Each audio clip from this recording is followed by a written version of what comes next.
Quando Deus criou o universo e a esfera do mundo material, deu ao ser humano, igualmente criado pelo Divino, a possibilidade de escolha entre o bem e o mal. E a expectativa divina é de que o ser humano sempre escolha o bem. E o bem simboliza, representa a vontade infinita de Deus, uma sintonia com os ditames e orientações do Criador expressos na Bíblia, na Torá e também nas 7 leis universais dos Bnei Noach, descendentes de Noé, que potencialmente é toda a humanidade. Todo e qualquer ser humano pode e deve servir ao único Deus que o criou. Quando a pessoa acerta e opta por uma sintonia maior com Deus, então ela está na frequência da vontade suprema do Criador. Mas, em função da característica desse mundo físico e material, o ser humano pode errar. E não só ele pode errar, como efetivamente, diante da ocultação de Deus no universo, o ser humano erra, e erra muito. O que fazer em relação ao desacerto nessa busca da sintonia de Deus?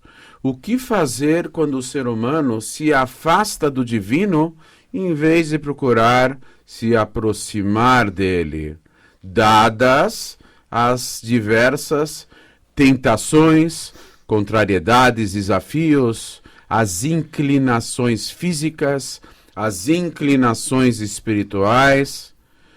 O ser humano errou. E o que fazer? Ele quer, novamente, acertar.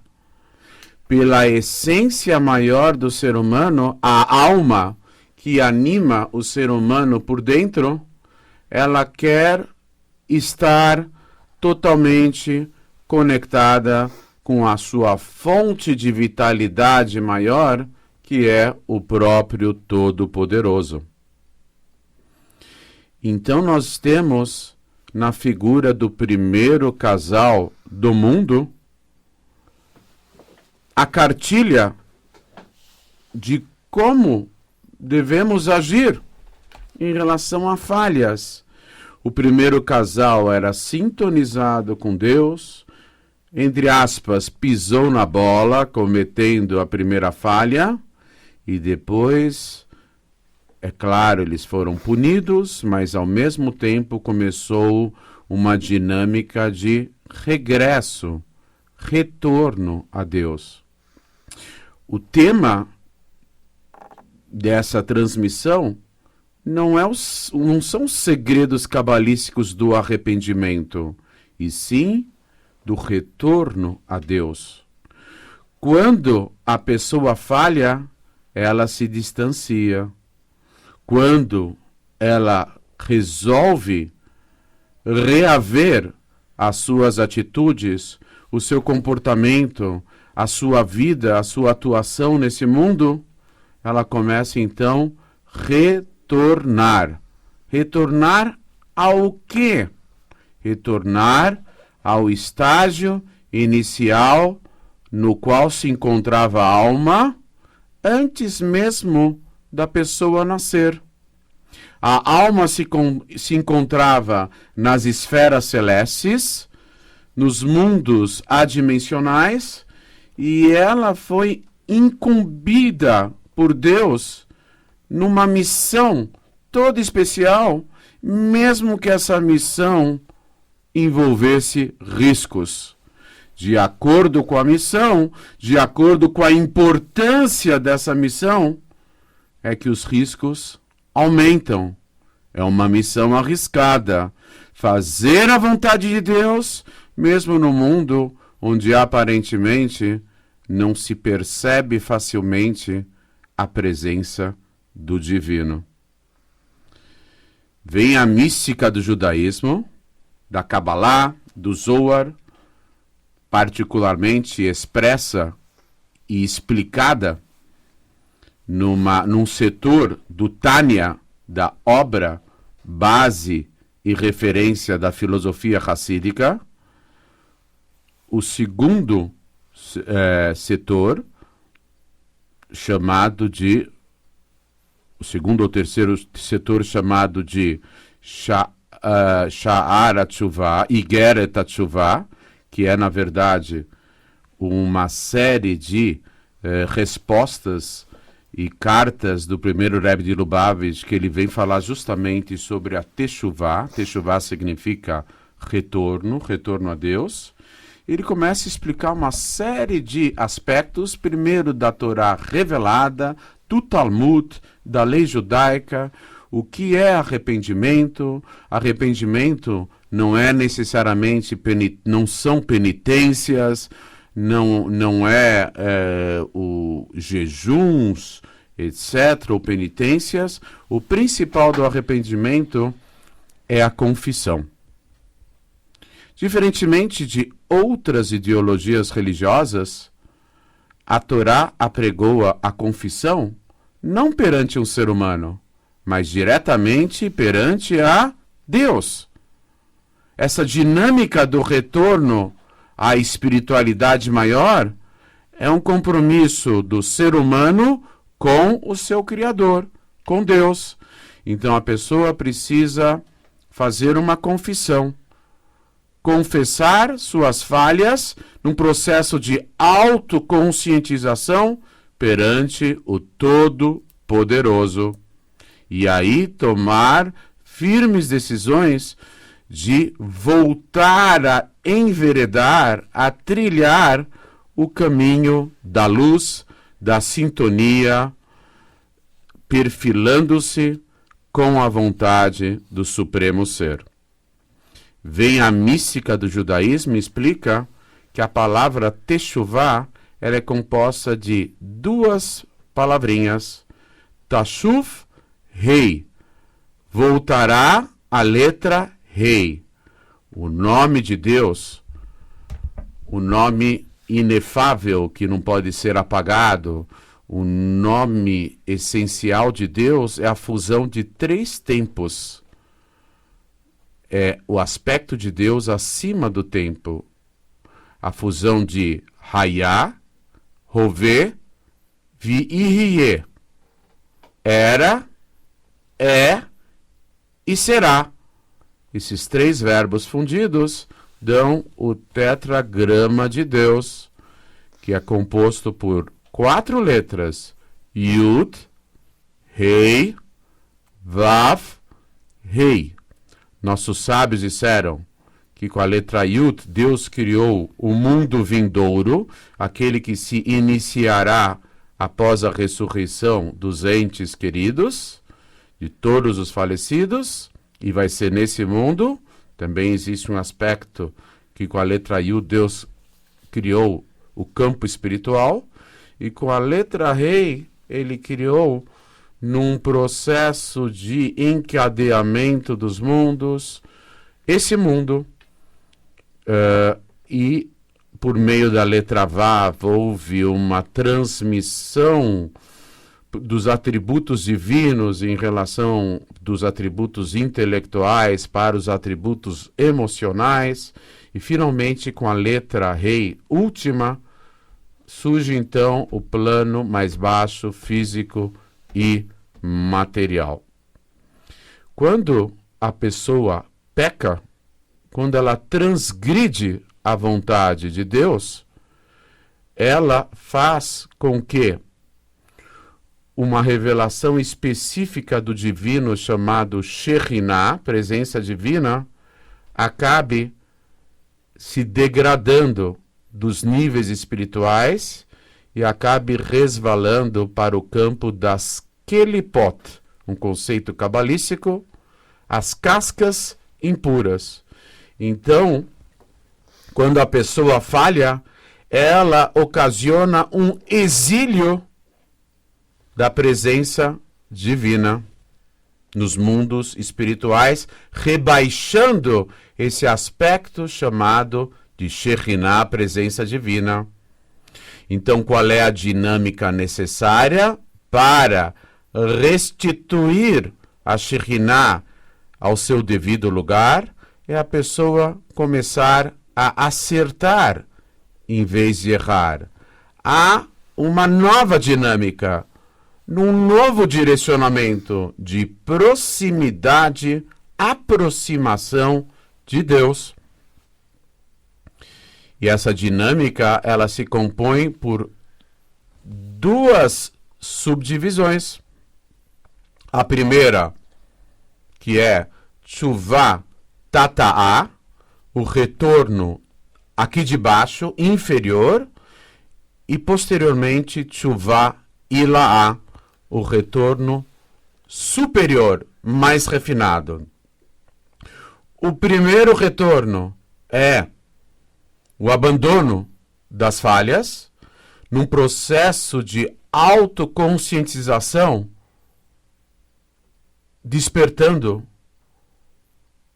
piedade e misericórdia da nossa própria alma que fica exilada no campo da impureza, das Kelipot, e quando nós começamos a nos apiedar, termos misericórdia e pena da nossa própria alma que está aprisionada, que está rebaixada, exilada, então começamos a fazer despertar no nosso íntimo uma luz, na busca de um nível maior nessa dinâmica de retorno a Deus.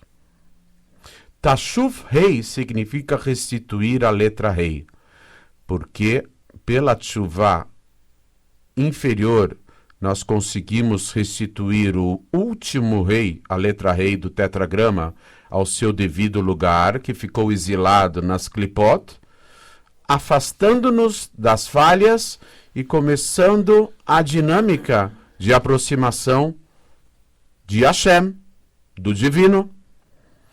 E, posteriormente, nós começamos uma Teshuvah, um retorno a Deus mais elevado, que é Tshuvah Ila'ah, por meio do estudo da Torá, onde uma alegria invade o nosso íntimo, quando a amargura inicial, pela autoconscientização das falhas cometidas, dá lugar a um caminhar na direção da luz, na direção de Deus, por meio do estudo da Torá e de uma alegria efetiva, de uma vitalidade maior, quando a pessoa começa a sentir que caminhando pela trilha dos ensinamentos, ditames e orientações divinas, a alma começa a se sentir revitalizada, renovada, iluminada novamente no campo espiritual, desta vez superior, sentindo no seu íntimo uma proximidade maior do campo espiritual e, consequentemente, daquele que criou a realidade maior. Tshuvah inferior restitui a última letra Rei do tetragrama e a Tshuvah superior restitui a segunda letra Rei, que é conectada com o Vaf, que começa esse deslumbre na busca de uma pureza maior por meio do estudo da Torá e do processo intelectual, mexendo, entre aspas, dinamizando os atributos intelectuais e Chokhmah, e particularmente Binah e Dat, sabedoria, compreensão, entendimento, e depois aliado, essa dinâmica aliada às emoções, aos atributos emocionais, tanto do ser humano como paralelamente e num nível incomparável dos atributos divinos, ao restituir a segunda letra rei ligada a Binah, a compreensão, no seu devido lugar pelo processo do retorno a Deus. Isso é muito místico, é uma pequena pincelada, requer muito maior aprofundamento nesses aspectos que foram, en passant, muito superficialmente expostos aqui. Mas o primeiro Rebbe, nessa obra chamada Igeret HaTeshuvah, ele acaba finalizando a seguinte ideia, que na nossa geração, nós somos muito fracos espiritualmente. E se nós formos seguir a cartilha dos nossos antepassados, vamos encontrar nesse roteiro muitas dificuldades. Então, o primeiro Rebbe, autor do Tânia, nos esclarece resolutamente que essa geração é a geração que tem que compensar as suas falhas, as suas fraquezas e as suas pesadas limitações com a grande mitzvah, o grande preceito da tzedakah, da caridade, da benemerência. A caridade e a benemerência conseguem atuar, fazer surgir no campo espiritual o efeito desejado que em outras circunstâncias seria buscado por um processo muito mais complexo. Por isso que resta a última geração do exílio e a primeira geração da redenção são atos de bondade e solidariedade humana que, além de elevar a nossa alma e restituir a raiz da nossa alma ao seu devido lugar, na frequência com a vontade divina, ainda assim agiliza ao máximo a tão almejada redenção que, nas palavras do líder máximo da nossa geração, do Lubavitch Rebbe, deve ocorrer iminentemente, despontando no horizonte a qualquer momento, e a qualquer momento mesmo, se Deus quiser. Bem. Rabino, o Luiz Renato Sanches pergunta: Rav, é potencialmente acessível a todos tornar-se Benoni? A Torá, o judaísmo e a mística, particularmente a Hassidut, a filosofia hassídica, que é o meio mais acessível de adentrarmos a Kabbalah, nos explica que Benoni é o top do top. E, a princípio, todo e qualquer indivíduo, num esforço gigantesco, pode chegar a ser um Benoni. Qual é a diferença entre um Tzadik e o Benoni? Benoni, a tradução literal seria intermediário, mas na prática ele é uma pessoa totalmente espiritualizada, que o mal ainda encontra dentro de si, mas não se manifesta a nível de pensamento, fala e ação. Vem o primeiro Rebbe e explica que Deus, ele aprecia as duas dinâmicas. O Tzadik venceu e reverteu e transformou totalmente o mal em bem, e o Benoni, que constante, continuamente, 24 horas por dia, ele está numa batalha aberta contra a inclinação do mal, neutralizando continuamente. Aí fica o grande ponto de interrogação.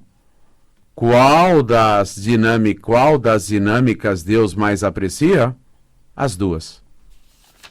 Ele enfatiza, ele gosta, ele aprecia muito o trabalho completo do tzadik, mas em contrapartida, ele também aprecia muito o trabalho contínuo do Benoni. É aquele tzadik, ou aquela pessoa iluminada, que ainda não eliminou totalmente o mal de si, mas consegue fazer com que esse mal seja totalmente calado e não se manifeste nem a nível de pensamento, fala e ação. Rabino, se tudo vem de Deus, como podemos nos afastar dele? É uma excelente pergunta. Se tudo vem de Deus, como nós podemos nos afastar dele? Porque a vontade suprema do divino manifestou-se com a criação do mundo no surgimento do poder de escolha entre o bem e o mal conferido ao ser humano. A verdade é que tanto o bem como o mal vem de Deus. Só que o mal é um ocultamento maior de Deus do que o bem. Mas tudo vem de Deus. Então, a única coisa que podemos dizer, respondendo essa pergunta, que absolutamente tudo pertence à vontade suprema de Deus, inclusive aspectos incompreensíveis e insondáveis, partindo da premissa que Deus, a sua sabedoria e a sua vontade suprema são infinitos. Rabino, como sei se estou sintonizado com o Criador? O Luiz pergunta. Então, não é algo definitivo a sintonia com o Criador. Está escrito que até os tzadikim, as pessoas justas, iluminadas, que não têm mais falhas, também fazem tchuvá, retorno a Deus. Como elas podem fazer tchuvá se elas não têm falhas, pecados? Porque a cada dia um tzadik galga novos degraus da espiritualidade. Ele se arrepende profundamente de no dia anterior não ter chegado a esse mesmo nível. E o dia anterior, no nível mais baixo, é considerado falho, faltoso, pelo fato da pessoa iluminada não ter chegado ao mesmo nível do momento presente no dia anterior, no período passado. Então, não é uma coisa definitiva, é gradativa. À medida em que nos aproximamos de Deus, cada vez mais, não só entendemos, mas sentimos que estamos cada vez mais próximos da vontade suprema do Criador. Obrigado, Rabino. Temos mais perguntas, mas depois a gente aprofunda elas no canal. Que o mérito dessas palavras já desencadeie a tão almejada redenção. Amém. Amém.